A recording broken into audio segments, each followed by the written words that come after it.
Hey guys, welcome to our channel, and in this video we are going to talk about how you can log into your Discord account with your Discord token. So if you have the Discord token of any account, then you can log into that account easily, but make sure that you have the correct one. So for logging to your Discord account with your token, you have to simply go to the Discord login page.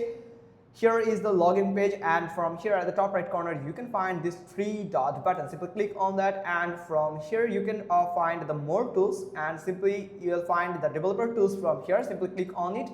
Now from here you have to simply go to the sources here.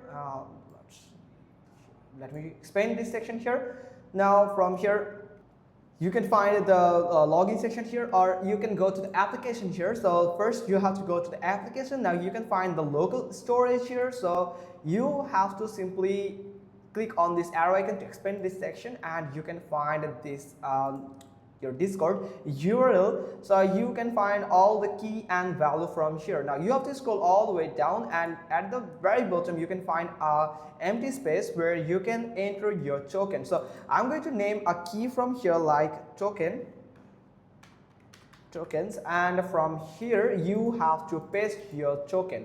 Double click on this section, and you have to simply copy that token from your Discord account and paste it in this section, and you will be able to log into your Discord account through this login credential login window, and you can find that your account. So make sure that you have added this token, and don't share your account token with anyone. So that's how you can simply do it. Hope you got this. If so, then give us a thumbs up. Don't forget to subscribe our channel, and thanks for watching. Till next time.